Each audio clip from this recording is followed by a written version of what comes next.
Se suman porque tenemos invitado y seguramente le quieren preguntar. Rulo de la Torre, economista, está aquí con nosotros. Me voy acercando para saludarlo. Bienvenido. Gracias por estar acá. Hago puño, así no te levantas. Bueno, así no te levantas. Bueno, a ver, arrancamos por universidades. Bueno. ¿Te parece? La discusión ahora parece estar basada en el tema controles, pero de todos modos no hay que perder de vista, Rulo, a ver qué te parece esto a vos. Estamos hablando de un 0,14. Sí, el problema claramente... PBI, ¿no? El problema claramente no es el presupuesto, no es el peso que tiene esta ayuda que se plantea a las universidades, que tampoco le resuelve todo el problema. Sí. Es una partida muy, muy particular. Como decís, medido como porcentaje del PBI es un 0,14, es menos de la décima, o de menos de las 2 décimas partes de un punto del PBI. Claro.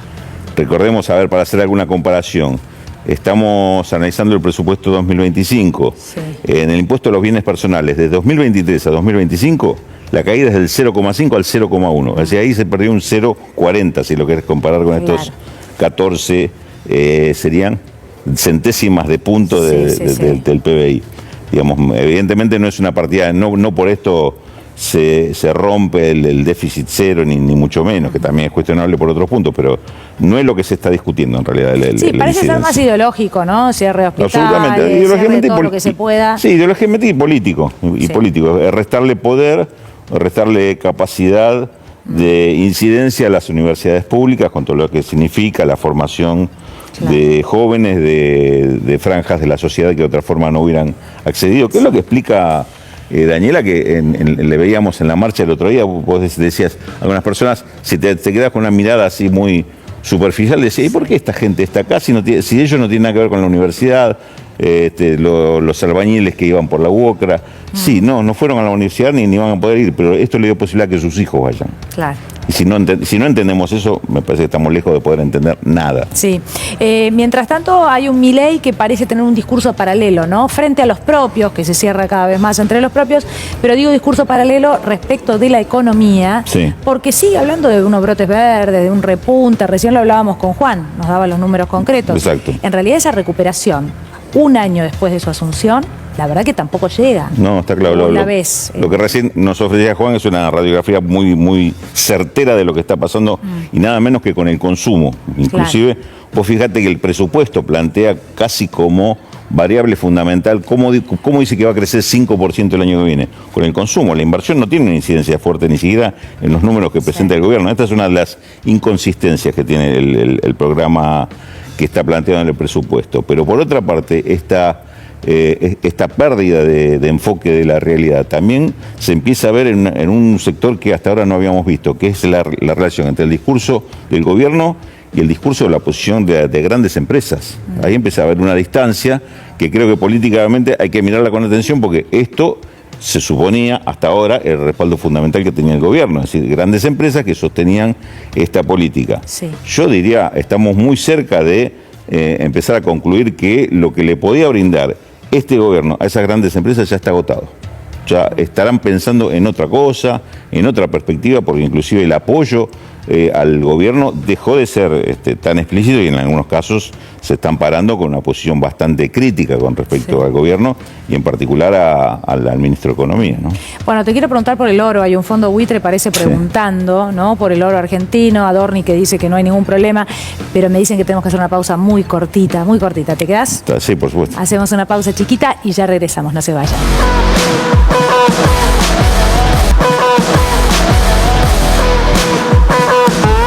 Bueno, seguimos aquí con Rulo de la Torre y con el equipo de No la Ven, haciendo No la Ven hasta las 7:30. Atención, hasta las 8:30, perdón.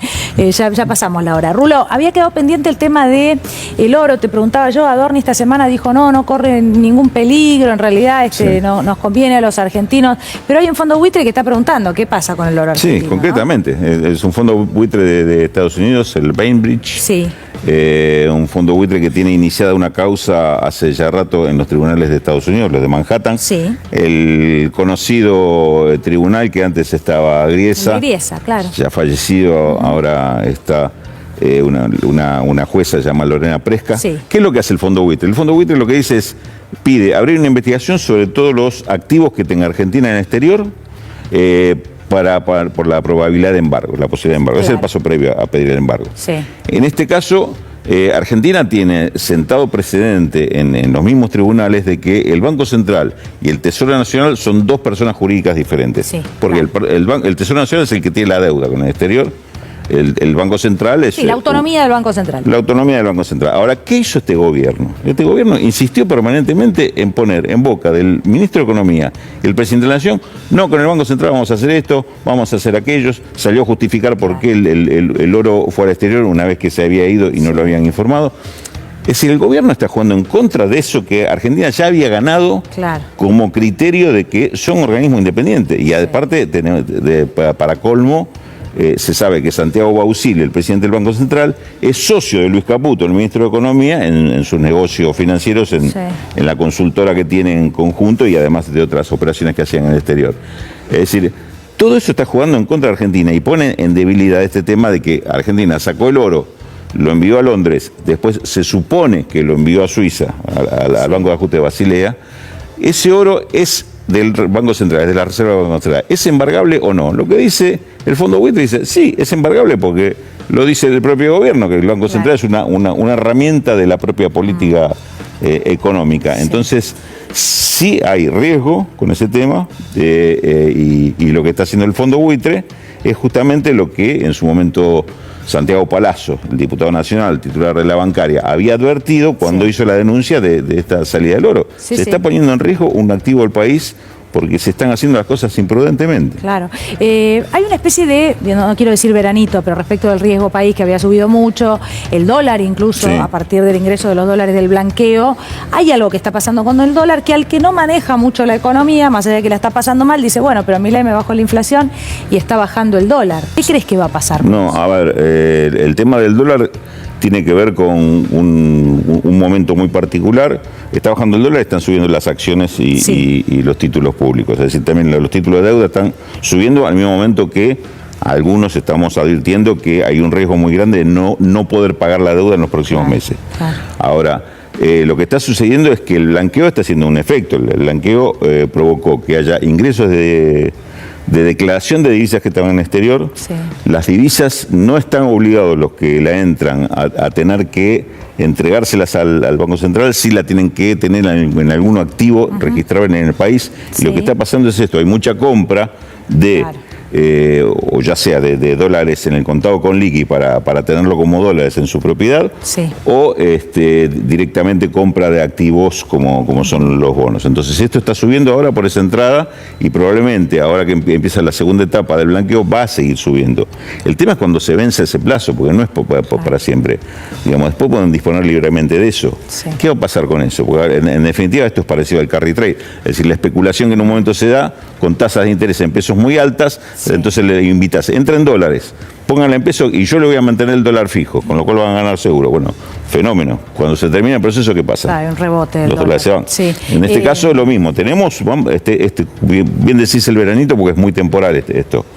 Vamos a tener un periodo en el que probablemente el dólar esté quieto, fundamentalmente porque los dólares financieros están bajando. Las acciones suben, los títulos suben, con lo cual baja el riesgo país, porque se mide así, como inversa a eso. Pero estamos prendiendo una mecha que será más cortita, más larga, pero la mecha en la otra punta tiene una bomba. Sí, claro. Juan. Rulo, vos mencionabas recién la relación entre el empresariado, el establishment y el gobierno de Javier Milei. ¿Cómo crees que juega esta agenda desreguladora que, ahora vía Sturzenegger va a seguir sumando nuevos pasos en términos económicos, pero también en términos de este vínculo? Mira, yo creo, Juan, que fundamentalmente esta es la carta que está jugando el gobierno a favor de estos sectores, para tratar de mantener ese apoyo, mantener ese respaldo. Lo que está jugando en contra es el tema de, el tema, por un lado, lo que comentábamos recién, esto lo que está pasando con el blanqueo no te garantiza una estabilidad cambiaria y mucho menos que el gobierno tenga condiciones para salir del cepo, es decir, permitir que todo el mundo saque los dólares y los lleve libremente. Le faltan dólares. Faltan dólares, claro, faltan dólares. Y la previsión es que van a seguir faltando, si no es que van a faltar más que ahora. Con lo cual, muchas de estas grandes empresas están diciendo, sí, vos me das todas las posibilidades de regular, pero me estás dando un mercado deprimido como vos lo marcabas antes, no le estás dando demasiadas alternativas de que este mercado va a recuperarse, y encima no me vas a dejar sacar los dólares cuando tenga ganancia, porque no puedo transferir al exterior, si es una extranjera, a su casa matriz, porque no están los dólares para cambiarle los pesos que hayan ganado. Por esto, mirá que, fíjate vos lo que está pasando con el RIGI. Desde que se anunció el RIGI, son más las empresas que se fueron que las que vinieron. Sí. Y se cayó la principal, al menos. Sí, y no es solo una. Sí, claro, estamos hablando de Petronas, ¿no? Sí, sí, exacto. Y no es solo una, era la principal dentro de los números. Pero fíjate que la canadiense Nutrien, que es socia de YPF en Profértil, también se está retirando, está vendiendo sus participaciones. ¿Y por qué? ¿Sabes cuál es el argumento que puertas adentro dicen los canadienses? Dice, sí, primero, no me dejan sacar los dólares. Segundo, me están bajando, lo comentaban ustedes recién también, me están bajando los aranceles a la importación. Lo van a anunciar esta semana. ¿Qué voy a querer hacer negocio produciendo? Me hago importador, entonces, si me interesa el país, me hago importador. Y por ahí ni me interesa el país, entonces me voy. Es lo que va a pasar con Nutrien y va a pasar con muchas empresas que se convierten de productoras, de fabricantes, a importadoras o directamente se van del país. Esto es lo que pasa. Con la desregulación me parece que le das una ventaja en un sentido, pero no compensás lo otro. Este no es un mercado confiable. Fíjate el caso de Shell, de Exxon. Sí. Exxon se va. ¿Y dónde va con todo el discurso que tiene el gobierno, pro mercado, pro empresas? ¿Y dónde se va Exxon? A la Colombia de Petro y al México de AMLO y Sheinbaum, la nueva presidenta. Los dos sectores más comunistas, diría este gobierno, sí, de la región. Además de Guyana, Guyana es otro tema, ¿no? Pero ahora ya no hay problema con el comunismo. Después te voy a preguntar por China también, porque parece que el presidente cambió de opinión. Sí. ¿Cómo andás, Rulo? Buenas noches. Te quería consultar porque a esta altura del gobierno de Milei parece que esta escalerita descendiente de inflación que se estacionó en torno al 4% es el principal logro que exhibe Milei ante la opinión pública, ¿no? ¿Crees que esto es sostenible en el tiempo, por lo menos de acá a la campaña, o que el tema inflacionario se puede llegar a desarmar o a disparar por el lado cambiario, o por qué otro factor? Mira, mientras no se den condiciones para un shock cambiario que están en perspectiva, pero parece que no serían inmediatas, esto es probable que se mantenga, porque el freno que le está poniendo la depresión a los precios es muy fuerte y esto está funcionando. Está cayendo el nivel de inflación por este freno, esta depresión tremenda que está habiendo en el consumo, sobre todo el consumo popular. De todas formas, fíjate que hay un piso muy difícil de bajar, que es el 4, por ahí era 3,5% el índice que vamos a conocer esta semana, pero estamos ahí. Porque hay una inflación estructural también en esta economía. Recordemos que hasta los servicios públicos están indexados. Combustible nos perdonó este mes, me parece que en noviembre viene un salto fuerte, y así pasa con muchos productos. Sí, es cierto, es el principal logro que tiene el gobierno, pero fíjate también que es un logro que cada vez deja de ser la principal preocupación de la población, porque lamentablemente hay una preocupación mayor, que es el tema del empleo. Está empezando a haber desocupación muy fuerte, y en las encuestas esto lo está reflejando, y me parece que en este caso bien, que muchos dicen, temo por mi empleo más que por el tema de inflación. Baja la inflación, pero yo ya el litro de leche diario para la familia no lo puedo comprar. Por más que se quede este precio, ya no llego. Entonces, a mí ya me sacaron las horas extras, me sacaron los plus, empiezo a tener suspensiones, estoy viendo que compañeros míos o vecinos míos empezaron a perder el trabajo y me va a tocar.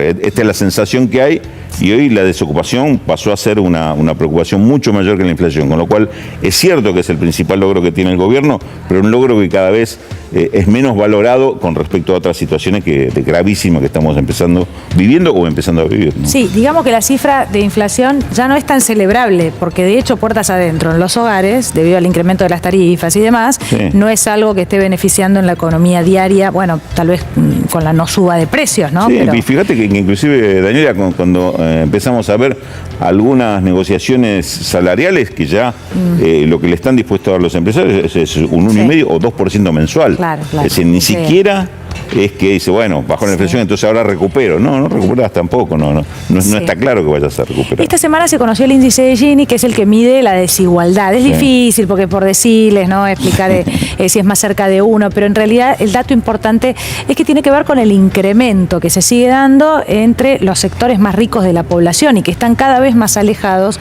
de aquellos que menos recursos tienen. Sí. El crecimiento de ese índice, en resumen, vos corregime si no estoy en lo correcto, habla de que hay sectores que siguen teniendo sus ganancias, ¿no? Ganancias realmente muy importantes y que siguen siendo beneficiados. Sí. Bueno, no es lo que prometió el gobierno de Milei, ¿no? No, entonces te diría, ahí hay un aspecto... ¿Y cuáles serían esos sectores? Sí. No quiero dejar de preguntarte. Sí, cómo no. Porque las energéticas, por ejemplo, tienen ganancias y siguen incrementando las tarifas. Sí, a ver, cuando hablamos de inflación, no pierden todos. La mayoría pierde. Sí. Hay un sector que gana con la inflación, que gana con la especulación, que gana con el tema de remarcación de precios, bueno, de mejorar los precios que tienen en stock y entonces lo va a vender más caro porque lo compró más barato. Claro. Hay muchas secuencias de la inflación y con la inflación tiene que ver qué pasa con las tasas de interés, de qué retorno tienen aquellas inversiones financieras. Sí. Y hay un montón de factores.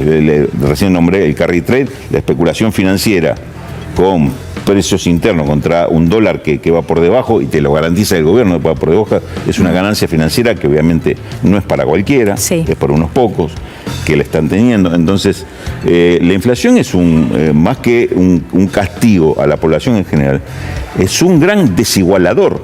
Es decir, genera mayor concentración de ingresos y una situación de pérdida muy grande para la gran mayoría. Esto es lo que está pasando. Por eso los índices de pobreza, por eso es el coeficiente de Gini y otros factores que están reflejando eso. Digamos, esa es la situación. Y la promesa es que de campaña había sido que si el castigo iba a ser para la casta, bueno, interpretábamos que la casta era la parte más alta, la parte más concentrada de aquellos que se beneficiaban de la economía y de la política, digamos, aquellos que le sacaban provecho propio para la política. El discurso iba más o menos por ahí. Sí. Bueno, estamos viendo que esos sectores no solo en general no se perjudicaron, sino que yo creo que son los grandes ganadores de esto. Hablabas de sectores, claramente, el sector financiero, el sector energético, en general sectores de la economía del extractivismo primario son los que más se benefician.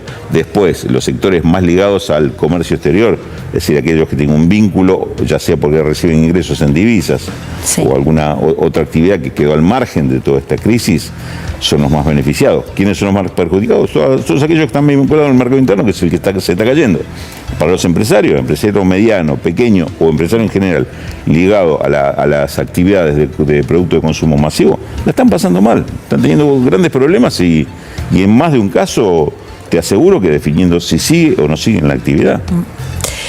No sé, chicos, si alguno quiere alguna más. Si no, te pregunto cómo se sale de esto. Porque, a ver, menos. Sin recuperación, nada más ni nada menos. La fórmula mágica, no, sin recuperación, sin esos brotes, incluso con algunos que son los que pueden invertir en lo que tiene que ver con lo productivo, que se deciden irse. Parece haber una especie de, hoy, creo que era Sirven, hoy en La Nación, en los editoriales, hablaban de un estancamiento, de un regreso al pasado respecto de la política.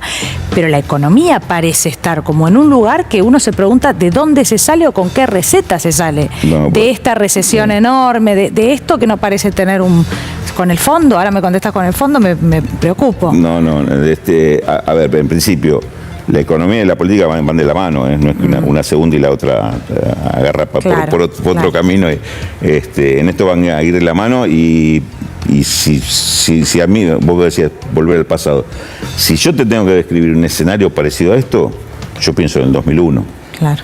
El 2001 fue un proceso, veníamos de la convertibilidad, sin inflación, inclusive hasta con deflación en los años anteriores, pero una situación que tenías muy deprimido el consumo, a la vez una crisis política, una crisis de representación, son todos factores que hoy tenemos, y el recurso del Fondo Monetario Internacional, en aquel momento también fue el recurso del cual se fue primero con el blindaje, el blindaje y el déficit cero es más o menos lo mismo, después se fue con un mega canje, el mega canje, lo que se está haciendo ahora o se pretende hacer con la deuda con el fondo es más o menos lo mismo y termina en una terrible crisis a fin del año 2001.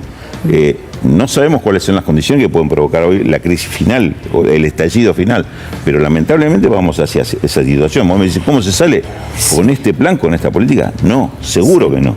¿Con qué política? Bueno, acá tenés 2 o 3 factores que tenés que tener en cuenta en cualquier salida. Tenés recursos naturales suficientes, tenés recursos humanos suficientes, muy preparados.